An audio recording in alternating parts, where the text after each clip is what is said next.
Nous continuons à progresser avec la série NMX.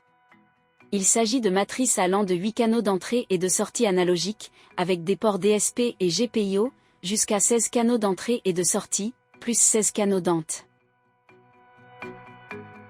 Et des fonctions de contrôle via des commandes UDP RS232 ou RS485. Très intéressant pour les intégrateurs de systèmes audiovisuels.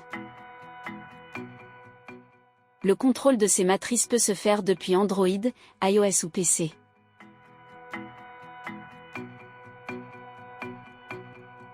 Voyons les principales fonctions de la matrice. Onglet Home, contrôle des entrées et sorties et contrôle du lecteur interne de la matrice. En sélectionnant l'une des entrées, on accède à chacun des modules prédéfinis. Ces modules peuvent être échangés contre d'autres. On peut copier la configuration de ce canal pour la coller dans un autre, ou la copier directement sur tous les canaux. Onglet Input. Cet onglet permet de régler les modules prédéfinis dans l'onglet Home. Source d'entrée, permet de régler la sensibilité d'entrée, d'activer l'alimentation fantôme, de modifier la phase, de couper le son ou même de générer un signal de test. Expander. Pour augmenter la plage dynamique d'un signal audio. Très utile dans le domaine de la radiodiffusion, pour améliorer la qualité de la voix et réduire les bruits de fond. Compresseur, permet de contrôler et d'améliorer la qualité du son, le rendant plus homogène, plus clair et plus professionnel. Contrôle automatique du gain, garantit le niveau audio, en adaptant le gain en fonction du bruit ambiant, améliorant ainsi l'expérience de l'auditeur. Égaliseur paramétrique. Anti-feedback, outil de traitement audio conçu pour détecter et éliminer le feedback acoustique indésirable dans les systèmes de sonorisation en direct. Decay, utilisé pour réduire automatiquement le volume du signal audio lorsqu'un autre signal est détecté. Les portes permettent de contrôler les bruits de fond et les fuites sonores entre les microphones. ANC ou Active Noise Cancellation, élimine les bruits ambiants indésirables en générant une onde sonore inverse. Delay. Aide à synchroniser l'audio entre différents systèmes de haut-parleurs, améliorant ainsi la clarté et la cohérence. Égaliseur à 10, 15 et 31 bandes. Onglet mixeur automatique, règle automatiquement les niveaux de gain de chaque canal pour équilibrer le volume de toutes les sources audio. Cela permet de s'assurer que toutes les voix sont entendues clairement sans qu'il soit nécessaire de procéder à des ajustements manuels constants.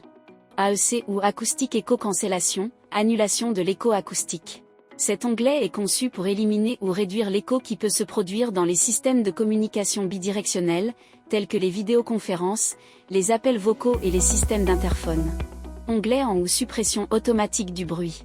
Particulièrement utile dans les applications telles que la vidéoconférence, l'enregistrement audio et les systèmes de communication, où le bruit de fond peut interférer avec l'intelligibilité de la parole.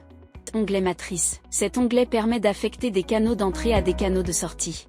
Onglet Output. Filtre passe-bas et passe-haut. Égaliseur paramétrique. Delay. Limiteur. Déphasage. Mute.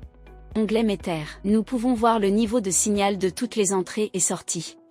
Onglet Caméra. Contrôle plusieurs caméras par RS232 ou RS485. Et le programme de pré-réglage. De cette façon, combiné à sa carte son USB, nous pouvons utiliser la matrice comme complément idéal pour les salles de conférence et les vidéoconférences.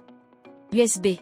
La matrice dispose d'une carte son USB, en plus d'envoyer ou de recevoir de l'audio de l'ordinateur, par le biais de la connexion USB, le logiciel permet d'avoir une liste de fichiers audio de notre ordinateur ou de faire des enregistrements directement dans notre ordinateur.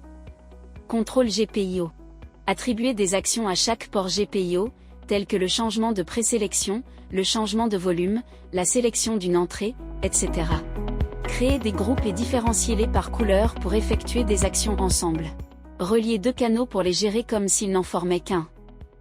Le contrôle peut se faire à partir d'un logiciel PC ou de dispositifs de contrôle à distance NMXWP, jusqu'à un maximum de 32 unités. Cette télécommande peut sélectionner des fonctions telles que le contrôle du volume, le contrôle du gain, la sourdine, les appels de scène et les actions spéciales avec des commandes UDP, RS-232 ou RS-485.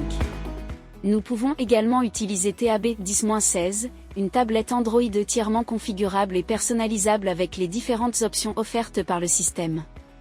Contrôle du volume, du gain, de la sourdine, des appels de scène et des actions spéciales avec des commandes UDP, RS-232 ou RS-485.